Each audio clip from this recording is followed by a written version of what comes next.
Hello नमस्ते. तर आज आहे बघा अंगारक चतुर्थी. तर मग मी बनवते मोदक. कारण की अंगारक चतुर्थी वर्षातनं एक किंवा दोनदा पडते, म्हणून मग मी विचार केला की चला आपण आज मोदक बनवूया. आणि माझ्याकडे तांदळाचं पीठ पण अवेलेबल होतं, म्हणून मग मी उकडीचे मोदक केले आज. नाहीतर मग मी पिठाचे मोदक करते आपले साधे.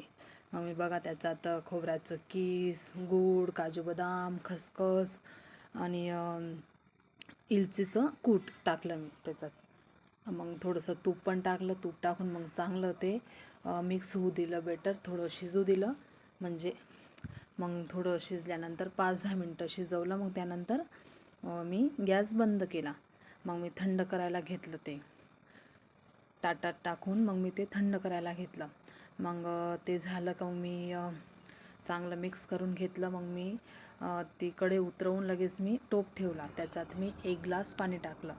मग त्याच्यात थोडंसं तूप, थोडंसं मीठ घालून मग थोडं जास्त गरम होऊ दिलं पाणी. मग मी 2 वाटी तांदळाचं पीठ टाकलं. माझ्याकडे तांदळाचं पीठ होतं, कारण की लागतं घरात काही काही आपण रेसिपी बनवतो म्हणून. मग मी पीठ दळूनच ठेवते. तर मग मी त्याच्यात 2 वाट्या तांदळाचं पीठ टाकलं, कारण की मला जास्त मोदक करायचं नव्हतं, 11च मोदक करायचे होते. मग बघा ते पीठ मी 10-15 मिनटं शिजू दिलं. मी गॅस बंद केला होता. मग त्यानंतर मी शिजू दिलं. मग मी 15 मिनटं झाल्यानंतर मग मी ते प्लेटमध्ये काढलं. ते पीठ खूप जास्तीचं गरम होतं, आणि कारण की मला घाई पण होत होती आणि संध्याकाळचं जेवण पण बनवायचं होतं, म्हणून मग मी लवकरात लवकर करायला लागली.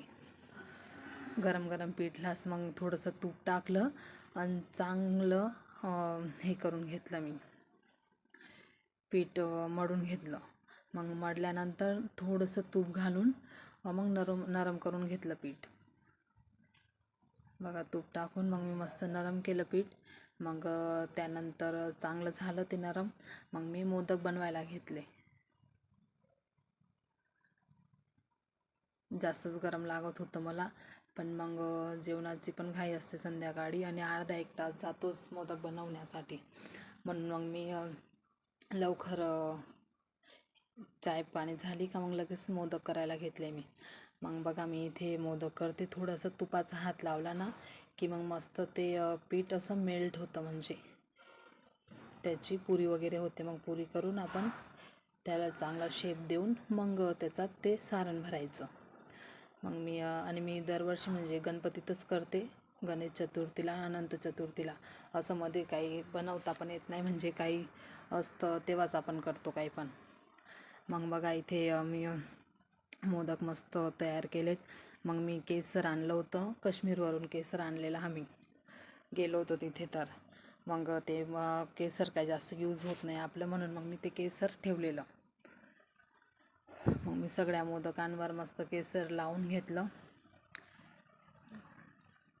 केसर लावल्यानंतर मग मी गॅसवर टोपमध्ये 1 ते 1.5 ग्लास पाणी ठेवलेलं गरम करायला, कारण की मग ते मोदक लगेच मी गाळणीत ठेवून मग मी वाफायला ठेवले.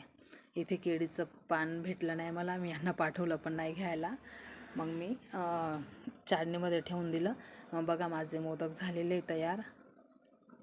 मग मी प्लेटमध्ये काढून चांगलं मग बाप्पांना नैवेद्य दाखवून दिलं. 7 वाजता 7 वाजेपर्यंत तयार झाले होते माझे. बघा मी मस्त मंदिर पण साफ केलं होतं आज, चतुर्थी होती म्हणून. बघा किती छान दिसतं.